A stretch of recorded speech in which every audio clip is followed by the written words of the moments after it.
Everyone, back again. We're gonna finish putting this back together. I've already started doing some of the rings here. I did the bottom one, the new fresh one. I did the fresh ring and cover to go on this side.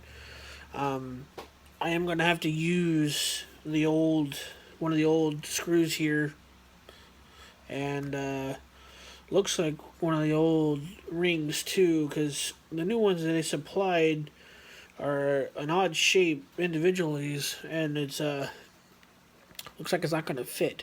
So we're gonna put this all back together here and get her going. Alrighty. Make sure you guys be careful as you tighten the metal pieces down into the plastic that you don't over tighten it. You want it secured and snug, but you don't want to overdo it because the plastic will break because you're screwing metal into plastic. So you want them snug, but you don't want them over tightened.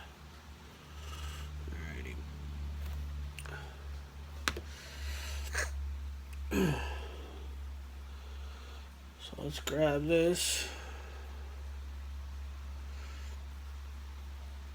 Slide this back in.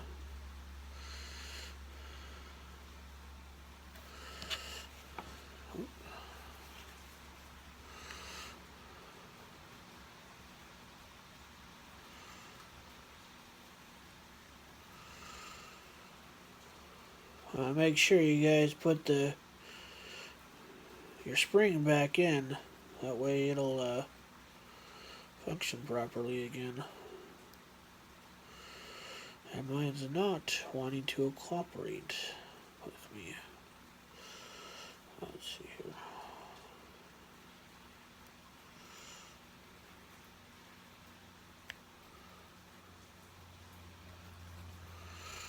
There it goes. Good as new.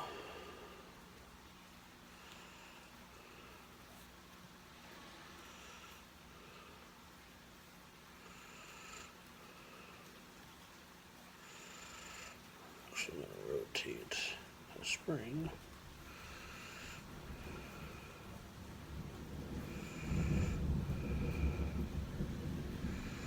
There we go. Perfect. There we go. Alright, looks just like that. Now on here, if you can see it, there's another indent here for your boot to slide in on. You want to make sure you get it all the way on there. That way it covers everything and protects the spring and everything. And I found out as I was examining everything, I have a crack in my boot. So I'm going to have to buy another one, but it'll be an easy replace.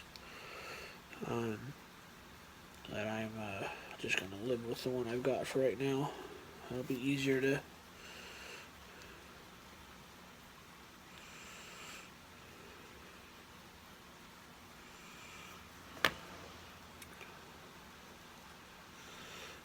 live with. There we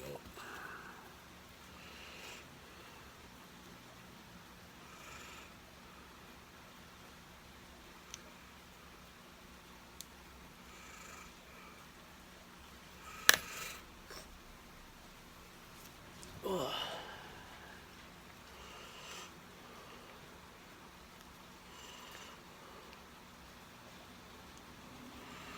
There we go. Takes a little bit of finagling to get that boot to get started. Once you get it started, you can work around and get it to get back on there. There we go. Alrighty. Next thing is to get the idle needle back in. Now, make sure you guys with your pictures and you redo when you're putting everything back on, that you get these put back into that location that you had the pictures taken. So make sure you do that properly.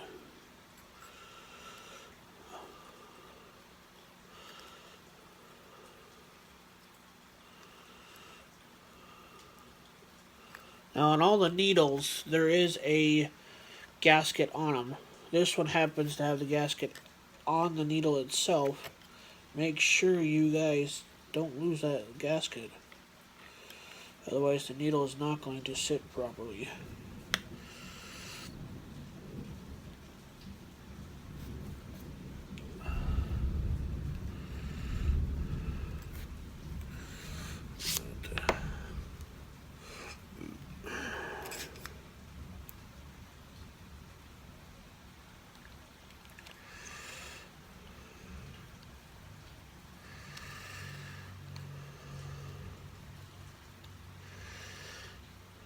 If I remember correctly, I had mine flush with my carburetor. But I'll have to look back on my pictures that I took before I took started the video to make sure I got everything set right when I finally get done with everything. So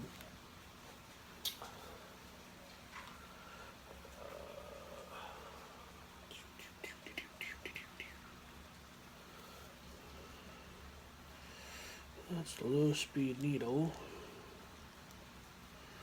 Or not low speed. Yeah, low speed needle. Sorry, I apologize. It is a low speed needle.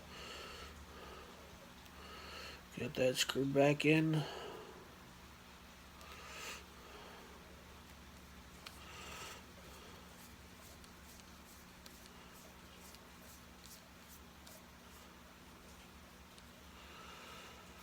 Now you can, if you do forget your settings, the best thing to do is just take it back to factory settings for Traxxas. You find it on their website.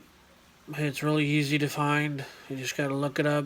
You can go in the manual on Traxxas website, find it for the Nitro Revo, and it'll show you how to do it. Or you can find, there's tons of YouTube videos on how to tune the Nitro, so it's not hard to do. It's just, that's a little time consuming. You just gotta work through it. So if I remember correctly, I think it's flush, if I remember correctly on this. So, alrighty, there's that. Let's get the high-speed needle back on. Now,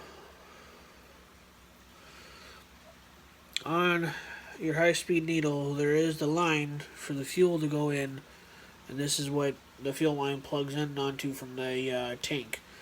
You want to make sure the little line, little hole that's in each of, it's in this, is lined up with the hole on the plastic piece. Otherwise, there's no fuel going through it.